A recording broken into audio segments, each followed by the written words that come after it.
وہ رونے والا نبی یرمیا نوحہ کرتا ہے، میری عزیز بہن، میرے بھائی، میری بیٹی، میرے بیٹے، ذرا سوچ آج تیرے اور میرے ملک کی، تیرے اور میرے شہر کی، تیرے اور میرے محلے کی کیا حالت ہے۔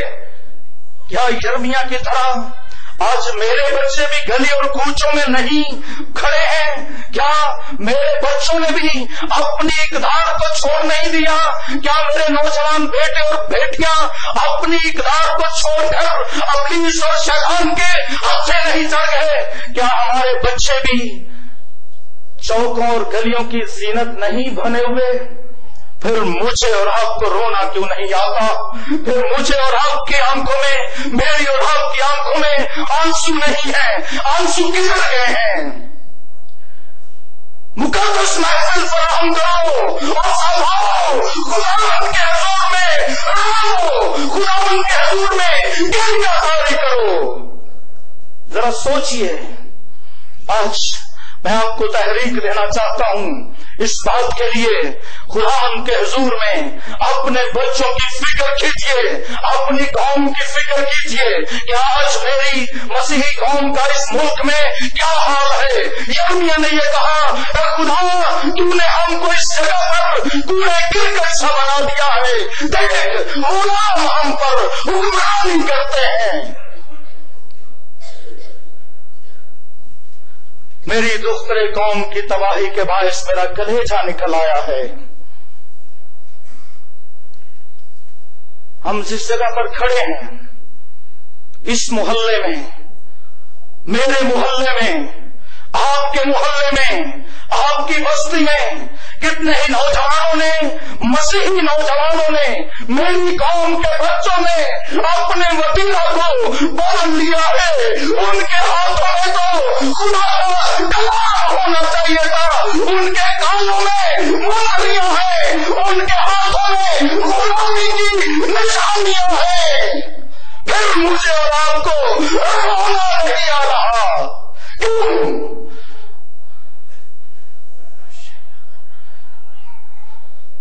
ان کے ہاتھوں میں غلامی کی نشانیاں ہیں، پھر مجھے اور آپ کو رونا نہیں آ رہا۔ اپنی دختر قوم کے لیے آنسوؤں کو بلائیں، اور پھر اسی رونے والے نبی نے یہ کہا، اس نے حل بھی پیش کیا۔ اس نے کہا اس کا حل کیا ہے؟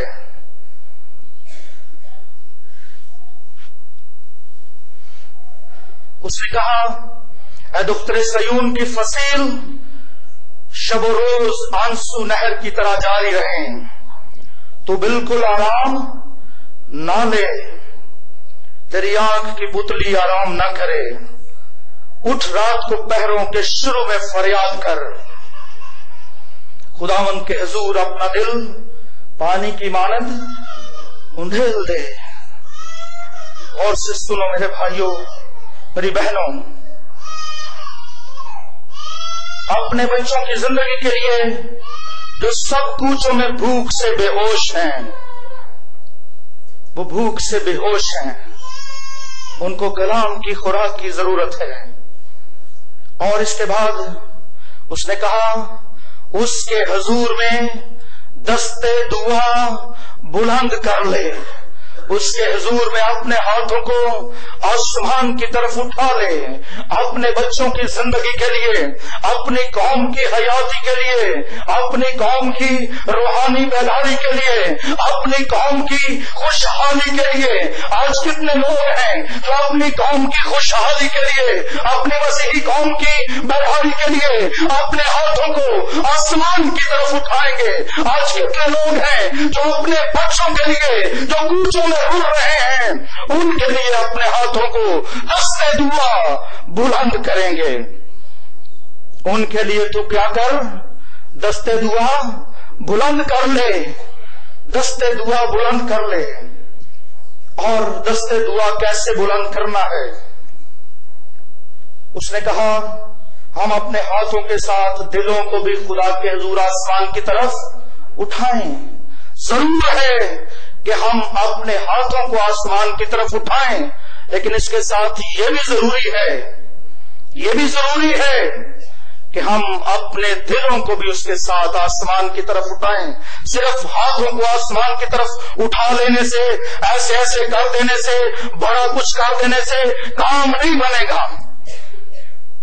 بڑی دیانتداری کے ساتھ اور صفائی کے ساتھ خدا کے کلام کی تعلیم پیش کرنا چاہتا ہوں. صرف ایسے ایسے کرنے سے کچھ نہیں ہوگا. Nothing at all. کتاب مقدس یہ کہتی ہے جب ہم اپنے ہاتھوں کو آسمان کی طرف اٹھائیں تو ہمارے